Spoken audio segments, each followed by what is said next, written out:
down in D.C., and if there's anyone who knows all about intrigue and investigation and what goes on inside the Beltway, it's former U.S. Senator, former Rhode Island Governor, Warwick Mayor, Warwick Councilperson, Link Chafee. Okay. Thanks for coming in today. I appreciate it. Tear you away from the testimony and from watching former FBI Director Comey this morning. Yes, before we go there, though, I heard you mention horseshoe crabs. Yes, I did mention horseshoe crabs. You know that tomorrow is the full moon high tide, and the horseshoe crabs come up on this particular full moon high tide and lay their eggs. So tomorrow's a big event for horseshoe crab aficionados all around the bay. Go out at high tide, which is about 9 o'clock tomorrow, Friday. To go. We had this huge one in the office. It was so big. And they come out of the water and and they're kind of like translucent and they're kind of like luminous, right? Yes. Yeah. Prehistoric creatures. It was great to have Molly have that in. Of course, you know all things environment, so I appreciate your coming in. I want to get your reaction about what's going on in Washington right now. What's your take with everything going on with the former FBI director? Well, following all this supposed Russian involvement in our elections, it just makes me scratch my head, because I don't think that anybody in Florida or Ohio or Pennsylvania or Michigan or Wisconsin or Rhode Island was affected by any Russian interference when they voted for Donald Trump or Hillary Clinton or Jill Stein or Gary Johnson or wrote in somebody. This is, to me, such a non-issue, and I compare it to the lack of focus when George W. Bush and Richard Cheney got us into a war in Iraq that has released ISIS, that has had a war in Syria, that has had a refugee crisis into Europe, and there was no hearings like we're seeing now on this non-issue, which I consider non-issue of Russian interference in our elections. Where were they then? Where was the mainstream media then? And where was the Congress then saying, Colin Powell, why did you go to before the United Nations? Or Condoleezza Rice, why were you saying there's a mushroom cloud? Or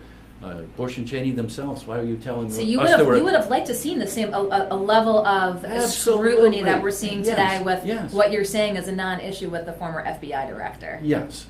Now, whether what's happening now with Donald Trump saying in a private meeting in the Oval Office, I think that is serious to Mr. Comey, or I believe, and I think his integrity is the highest, saying that he was kind of pressuring him to back off on the investigation. So that is serious.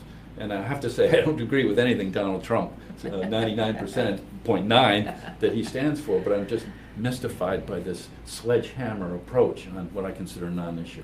And so, let's talk about that. The president apparently, according to Comey, said, I need your loyalty, I expect your loyalty. Did that surprise you? Again, you just said you're not, a big supporter of the president, but is that unheard of? No, of course not. That happens all the time. But on a law enforcement person, especially that's involved in investigation, I think you would be more careful about what you said, and especially an independent law enforcement official. That was a mistake for sure. Well, and it could have serious ramifications. It could, and of course, Comey said today, he said he hoped they were tapes. We're kind of in this, how many years later after Watergate, and we're still on to the tapes. Is this at that level of Watergate, though? You don't see the Republicans coming out against Trump like a Howard Baker, if you will, calling for it. Is this at that level? Well, the cover-up's always worse than the crime, and here we go again. That was what happened in Watergate, and the pressure now on Comey is going to be the issue. Did you pressure him to back off on the investigation? And that's worse than, because I don't think the investigation would have gone anywhere myself. As you said, you think people in Michigan and Rhode Island were not affected by anything Russian on how they voted, in my opinion. And, Comey today was talking about the lies coming out of the White House and saying, the kind of the back and forth.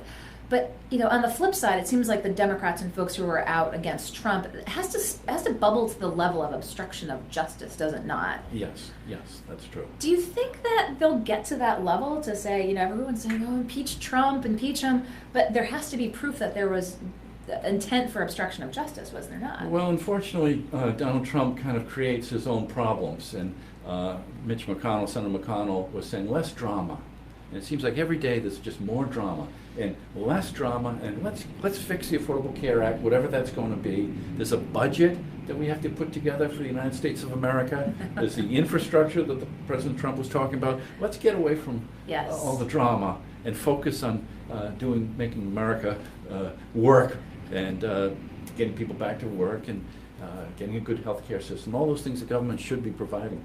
And so we had a little discussion. You said the media is partly to blame for kind of ginning up what's going on right now. Should folks be aware of that as they're consuming media? Yes, especially in the context of the feather duster the media used on the lies that were used to get us into Iraq, which has caused all these worldwide problems. Yeah, so keep an eye. And It's a sledgehammer now on Trump when the feather duster on the worst mistake in American history going into Iraq. So the sledgehammer on Trump, and you know the international sphere. How do you think the rest of the world is perceiving what's going on in the country right now? What's their sense? It might be a blanket question, but here we are.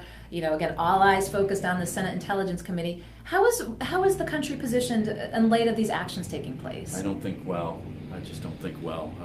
Here we are, the strongest military country in the world, economic powerhouse, cultural generator, and we just keep, first we get into Iraq war, and now we've got Donald Trump. Unfortunately, I think the rest of the world is looking for us to lead in a more responsible way on the environment and on the economy, and militarily, of course, try and forge peace around the world rather than be dictating to countries how they should be acting. So I'd like to see a little more responsibility from our leaders. And what do you think after Trump pulled out of the Paris Climate Accord? I thought just totally unnecessary. Again, more drama. And there's just so much going on. Why take that step now? Why don't we fix the Affordable Care Act, Obamacare, do whatever you're going to do, make it better, and we'll have that debate, but get a good budget, fix the infrastructure. These are which we should be focusing on. So certainly things on the domestic level, but of course a lot of things internationally are taking up a lot of attention, not just what's going right now with Comey and the FBI and the Russian alleged interference, but where do you think the biggest challenges that the U.S. faces abroad? Is it North Korea, obviously still trying to figure out ISIS? How is the United States positioned well to address these challenges? Well, of course, it's always the Middle East right now, the war in Syria, and the ramifications of the refugees fleeing that war-torn area, and especially into Europe, and then the terrorist, so-called terrorist attacks in Europe, in London, and around Europe. So these are all ramifications of chaos in the Middle East, and so that would make that the number one. And working together with our partners, the United Nations partner, I think is the way it was designed, with the Chinese and the Russians and India and Brazil and all the world leaders, and getting together and focusing on problems that affect our planet. And how did you see the president's trip abroad when he went to the Middle East recently? How do you think he did? That remains to be seen, Kate. I personally thought it was not my style. I don't like when we're so strong in every way to be dictating, heavy-handed with other countries. I'm more of a listener. Sit down. These problems are complex and not simple. And the people that are in the neighborhood, I want to hear how they feel about them and what they think is the best way to proceed. I think there was more top-down from macho America, and that's just not my style. So do you think we'll continue, the Comey testimony, do you think just nothing comes of it? Well, this cover-up, as I said, this pressure, I think, is more of the issue now, unfortunately, on a law enforcement issue, an independent law enforcement issue. I just would hope that the president would get back to governing, and we have issues that we need to address. We certainly have issues. Yes, the Affordable Care Act is a big one, and the House has voted to repeal it and put a lot of poor people and disadvantaged people out on the street, and hopefully the Senate will be more responsible and do what we have to do to make Obamacare better. Yeah, do you see that? I mean, folks are saying it's going to look much different coming out of the Senate, and obviously you being in that chamber. Do you have high hopes that it will be different? Yes, and the Senate was designed for that to happen. 6-year terms, and the experience of having gone through Obamacare and passing it, of course the House did, but there's been more turnover in the House, and so yes, I hope that the Senate can do the right thing and be more responsible than the House. And as a member of these Medicaid issues affect states too. Oh, absolutely. And the bottom line of Rhode Island, we've got major budget issues to begin with. Yes, and to have that brick all of a sudden dropped in the load would just be unfathomable. significantly impacted. And you were a member of the Mod Squad. And who do you see as working across the aisle? It's so polarized right now. Are we ever going to see a return to folks, a more centrist approach? Well, the battle goes on for control of the Senate and the House too, but and so everybody's just partisan because the next election is another battle for who's going to be the committee chairs, who's going to get the majority back, so when we were there was a group, the Gang of 14, the Mod Squad, whatever you want to call us, that would try and, 7 Democrats, 7 Republicans, try and cut a middle path. That doesn't exist anymore, and this battle between who's going to have control of the Senate just is polarized, unfortunately. What we need is a big landslide, one party to get up to 60 votes and just get action, get stuff moving. Yes, get stuff moving. So do you see here, will we see 2020 heating up sooner than we usually see, just with such an embroiled presidency right now? I think it's too early for 2020. I think 2018, the midterms are going to be more important. Yes, and keeping all eyes here, but wanted to get your sense again from down in D.C. As watching it here, do you miss it? No.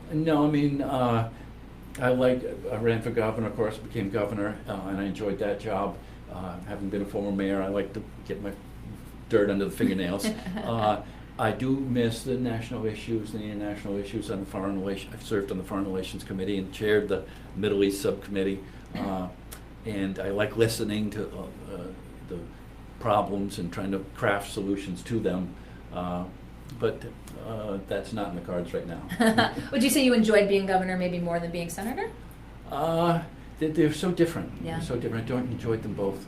For all different reasons. Yeah, so I was there in the Senate during some tumultuous times. I mentioned the war in Iraq, big tax cuts that favored the wealthy. Those were tumultuous times, Yeah, yes. it was good to be there. September 11th, of course. And I learned a lot. Yeah, certainly. And I just wanted to pick your brain, so I'm glad you were able to come in today to talk a for little inviting about, me. yeah, so it's always good to get your perspective. So, former Senator Lincoln Chafee, former governor, former Warwick mayor, Warwick council member, I appreciate your